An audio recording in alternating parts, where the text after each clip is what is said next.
You stumble out of the warehouse into a thick lilac mist. You've just fought off some bad guys. You're trying to make your escape. But as you emerge into this thick fog, you hear screams and someone shouting, the mist, it kills!" And all around you in the residential buildings, you start to hear people waking up. Unfortunately, you're big damn heroes, and the director turns to you and says, "You need to get out of the area, but you need to evacuate as many civilians as possible. This is a montage test." So, in Draw Steel, a montage test is a bit like a skill challenge from Dungeons and Dragons, in that you can't keep rolling the same skill. You're rolling as a party towards a limit of successes before failures, and that's kind of it. Now, in Draw Steel, they're nice enough to give you defined challenges, which we'll go over.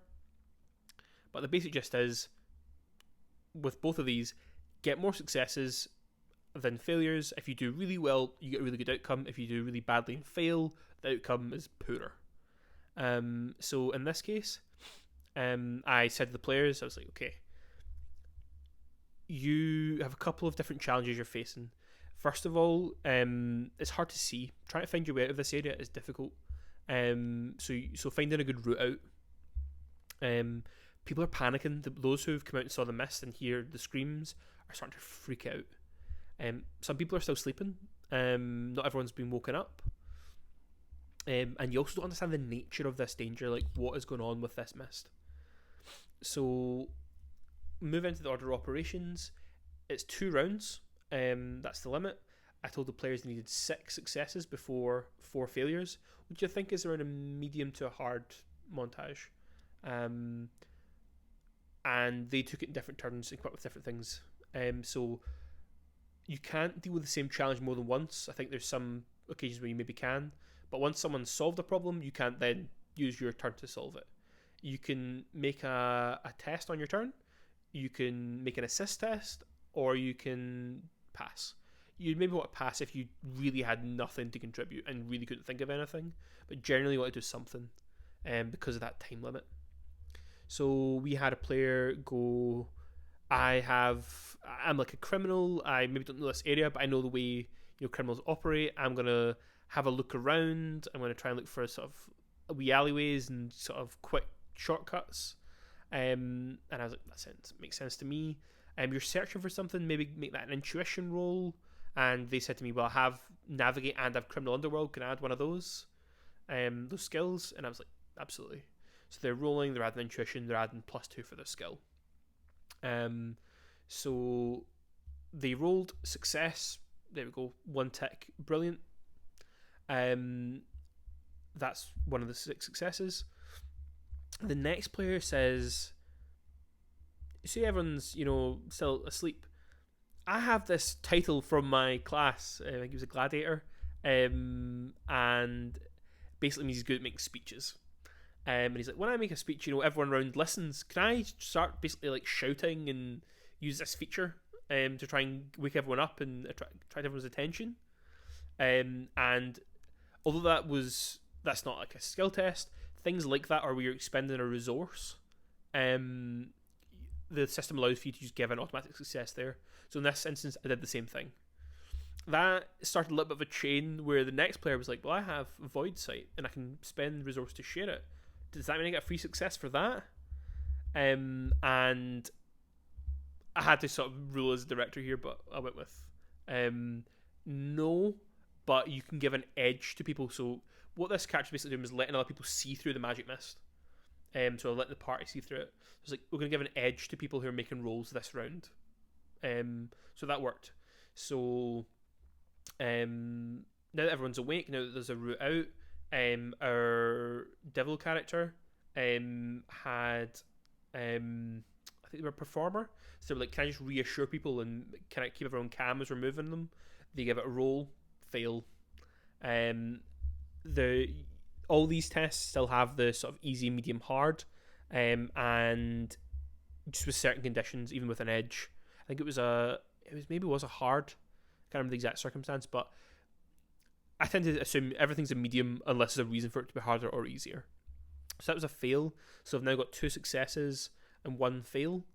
And then one of the players rolled to see if they could figure out what was going on with the mist.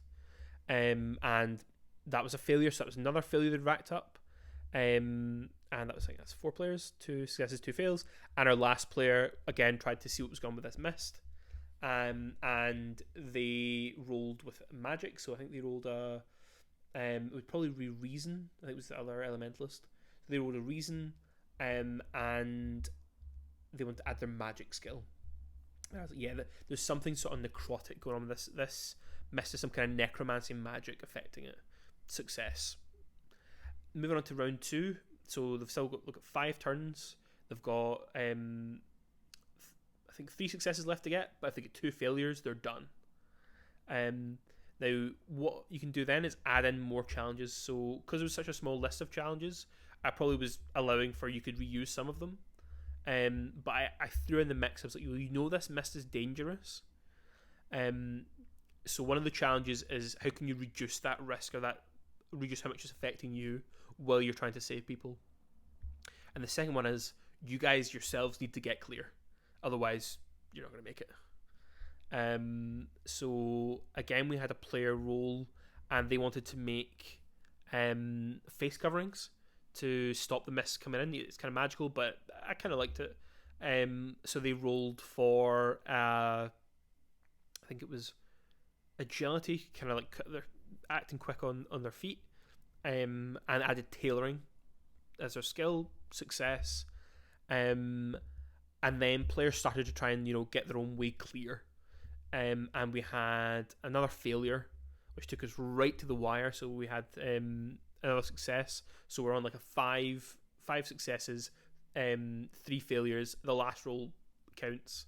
And I believe it was our Time Raider Conduit, who was the criminal from before, and they were like, right, I need to get my way out of here. I'm gonna try and leap over the canal.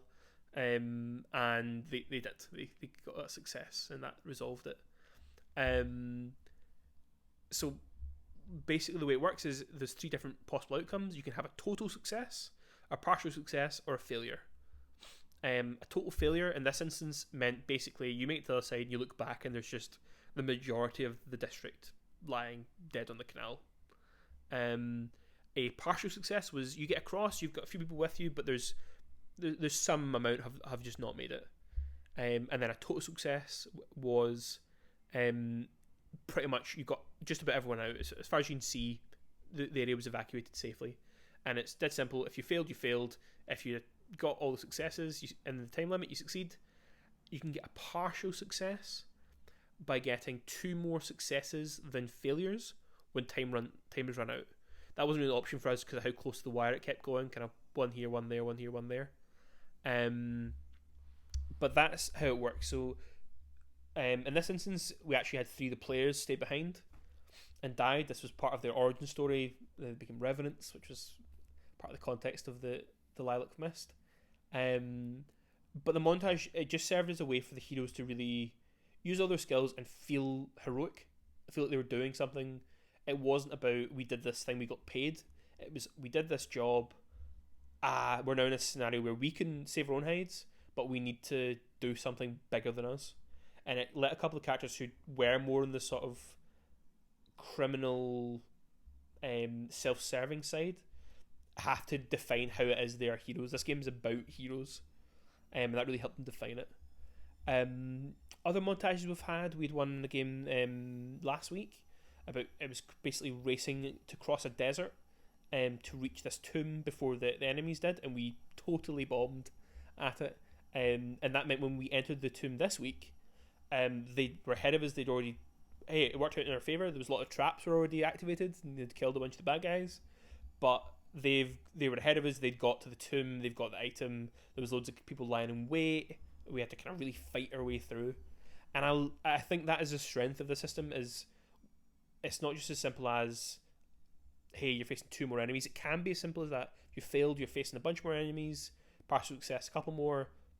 If you succeed, you're it's no more difficult. But you can have these sort of this domino effect where if you failed the montage, you've made everything harder along the way, and I think it was really cool. Like we really enjoyed that session, and I felt the whole way through I was like, this is because we failed that montage. If we'd succeeded, we might have got in here first, and probably would still have to fight, but maybe in a fight back out rather than the fight on the way in. But that is montage tests. I hope I've made them a bit clearer. Next time, I think we might talk about building counters in Draw Steel. But I've been Sam, and give us a subscribe, give us a follow. We're on Twitter/X, Blue Sky, Instagram, TikTok, and obviously YouTube. Yeah, cheers.